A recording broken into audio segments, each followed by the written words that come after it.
What if I told you the Roman Empire wasn't built by glory? It was built by squeezing every last coin from ordinary people? And the system they created still exists today, just with new names. The story of Rome's first tax system does not begin with emperors. It begins with desperate politicians who needed money fast. Rome was growing too quickly. Armies needed payment. Roads needed construction. And the elite wanted more power. So they invented a system that looked organized. But in reality, it was a legal way to loot the common citizen. This system was called tax farming. But calling it farming was a joke, because the only thing being harvested was the life savings of ordinary Romans. Here's how it worked. The Roman government would auction off the right to collect taxes. Rich families would bid huge amounts of money. Whoever won got full control over tax collection in a region. These people were called publicani, but they weren't government workers. They were businessmen, and businessmen don't care about fairness. They care about profit. So once they won the auction, they had one mission: collect as much money as possible, not what was owed, not what was fair, just whatever they could force out of people. And the government didn't care. Rome took its share up front. Anything extra went straight into the pockets of tax farmers. This turned taxes into a business, a brutal business. Publicani hired their own private soldiers. They raided villages. They inspected homes without warning. They seized land for unpaid debts. They even sold people's children into slavery if taxes were late. Imagine a tax officer knocking on your door, but instead of a uniform, he has swords, guards, and complete authority. That was tax farming. The poor suffered the most. Small farmers were the easiest targets. One bad harvest meant you lost everything. But the elite? They didn't worry. They controlled the system. The richest families of Rome formed tax syndicates. They shared profits, they manipulated auctions, and they made sure the rules always favored them. To Rome's poor, tax collectors were not officials. They were predators, and Rome encouraged it. Why? Because the Senate was filled with rich men, and those rich men ran the tax companies. They weren't just writing the laws. They were writing their own paychecks. This corruption didn't stay hidden for long. Rumors spread across villages. Stories of brutal collectors reached the capital. People were beaten for missing payments. Women were extorted. Families were destroyed. And Rome's politicians pretended nothing was wrong. As the abuses increased, resentment spread everywhere. Some regions of the empire refused to pay. Others prepared to revolt. Rome had created a monster.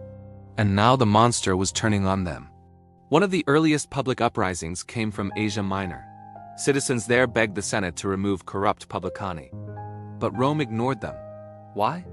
Because the Senate profited from the corruption. Some senators earned more from tax farms than from government salaries. So instead of fixing the problem, they expanded it. More auctions, higher bids, more pressure on collectors to squeeze every coin. The cycle became endless. Collectors had to extort more to recover what they paid. People had to pay more than they ever owed.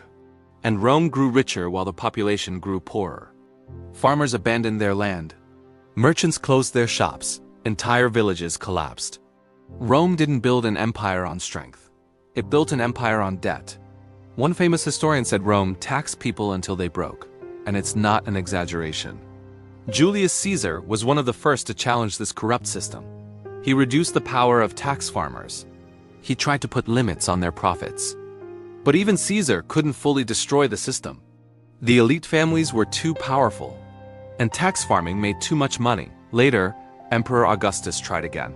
He introduced direct taxes controlled by the government. He created censuses, records, and fixed tax rates. But even then, corruption never disappeared. Tax collectors still abused power. Local governors still took bribes. And the poor still carried the weight of the empire. By this point, ordinary Romans knew the truth. The empire didn't care about justice. It cared about survival. And survival meant squeezing the weak. Public revolts became common. Some refused to pay taxes for years. Others fought back violently. Rome sent armies to enforce its tax laws. Imagine soldiers arriving at your town. Not for war. Not for protection. But to force you to pay a tax you already paid. That was Rome's reality. The irony is that Rome eventually fell partly because of this system. Heavy taxes weakened local economies. People lost motivation to farm or trade. When invaders came, citizens didn't defend Rome. Why defend an empire that treated you like a wallet, not a person? The tax system that once built Rome eventually drained its strength. Now let's compare Rome's first tax system with today's world. Modern taxes look cleaner. There are forms, rules, audits, receipts. But the core idea hasn't changed. Governments still need money. People still carry the burden. And the wealthy still influence the system. Just like Rome, back then, rich families ran tax auctions. Today, rich corporations influence tax laws. Back then, ordinary citizens paid more than the elite. Today, many ordinary workers pay higher effective tax rates than billionaires. Back then, collectors were violent. Today, collectors are digital, but the pressure feels similar. Miss a payment, and your bank account freezes. Miss too many, and your property can be seized. Rome used swords. Modern systems use bank notices. Different tools. Same outcome. Even the idea of tax farming exists today. Private companies are hired to collect tolls, fines, or debts. They profit the same way Rome's publicani did. Rome would feel right at home. But here is the surprising twist. Rome's tax system didn't only destroy lives, it also made the empire powerful. The money funded roads. It built aqueducts. It paid soldiers who protected trade routes. It expanded the empire across continents. So the moral is complicated. Tax systems can build nations, but they can also break people. The real question is balance. Rome never found that balance. It prioritized the wealthy. It ignored the poor. And eventually, the poor stopped fighting for Rome. History repeats itself. Every country today faces the same dilemma.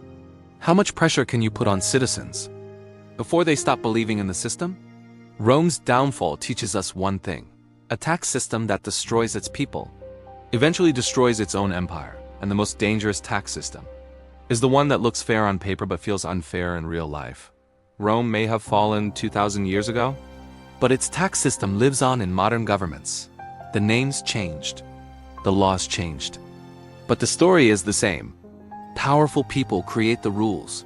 Ordinary people pay the price, and history keeps repeating because we forget what Rome's citizens learned the hard way. An empire built on exploitation never lasts. It only survives until the people break, and Rome broke its people long before it fell. If you want more untold financial history stories like this, hit subscribe. And share this video so more people understand how empires really rise and fall.